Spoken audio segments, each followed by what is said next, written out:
Hello बच्चों, let's read this question. The question says, imagine a new planet having the same density as that of Earth, but its radius is 3 times bigger than Earth's size. If the acceleration due to gravity on surface of Earth is g and that on surface of new planet is g dash, then option first g dash is equal to 3g, option second g dash is equal to g by 9, option third g dash is equal to 9g and option fourth g dash is equal to 27g।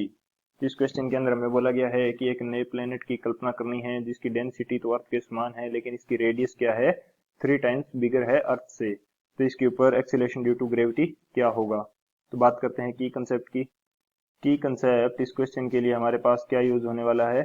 हम देखेंगे कि जो acceleration due to gravity होता है इसका formula किस प्रकार से फाइंड आउट किया जाता है या इसका फॉर्मूला क्या होता है।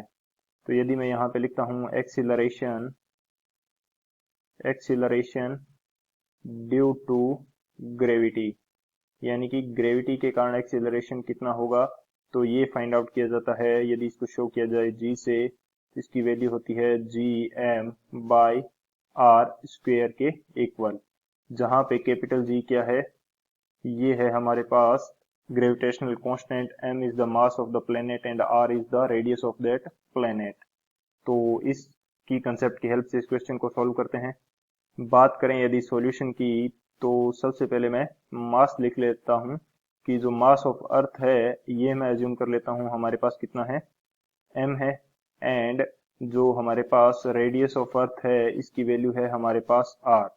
रेडियस ऑफ अर्थ हमारे पास कितनी है, r है, एंड जो हमारे पास डेंसिटी है अर्थ की डेंसिटी ये हमारे पास कितनी है, मैं अज्यूम कर लेता हूं रो है। अब हमें पता है कि जो मास होता है वो डेंसिटी इंटू वॉल्यूम के इक्वल होता है। तो जो मास ऑफ प्लेनेट है, मास ऑफ प्लेनेट ये हमारे पास क्या हो जाएगा, डेंसिटी रो। इसके लिए भी डेंसिटी हमारे पास क्या गिवन है, सेम है, डेंसिटी हमारे पास सेम है रो, एंड इसका वॉल्यूम हमारे पास क्या हो जाएगा 4/3 पाई आर क्यूब। आर इसकी 3 टाइम्स ऑफ अर्थ की रेडियस के 3 टाइम्स है, तो ये मेरे पास हो जाएगा 3r एंड इसकी क्यूब। अब यदि मैं इसको डिवाइड कर देता हूँ मास ऑफ अर्थ से, तो मास ऑफ अर्थ हमारे पास क्या होता है, डेंसिटी इसकी भी रो सेम है 4/3 पाई, एंड रेडियस हमारे पास अर्थ की कितनी है r, तो ये r क्यूब हो जाएगा। तो यहाँ से रो कैंसिल हो जाएगा, 4/3 पाई से 4/3 पाई कैंसिल, r क्यूब से ये r क्यूब कैंसिल हो जाएगा।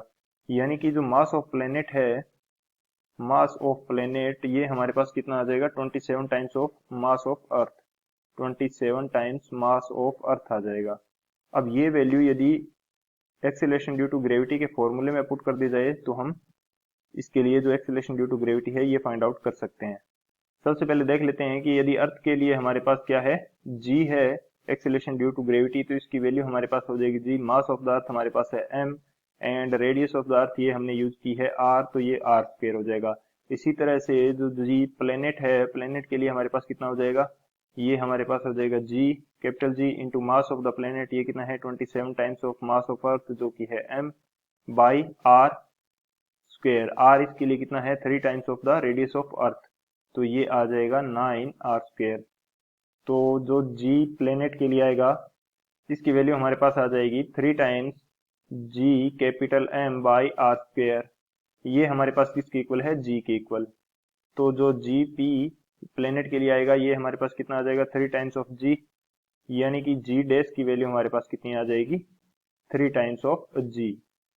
तो ये हमारा आंसर हो जाएगा। ऑप्शन चेक कर लेते हैं कौन सा ऑप्शन करेक्ट होगा। यहाँ से जो ऑप्शन फर्स्ट है G dash is equal to 3g, ये मेरा फाइनल आंसर हो जाएगा। So option A is the final answer. I hope you understood it well. Best of luck. Thank you.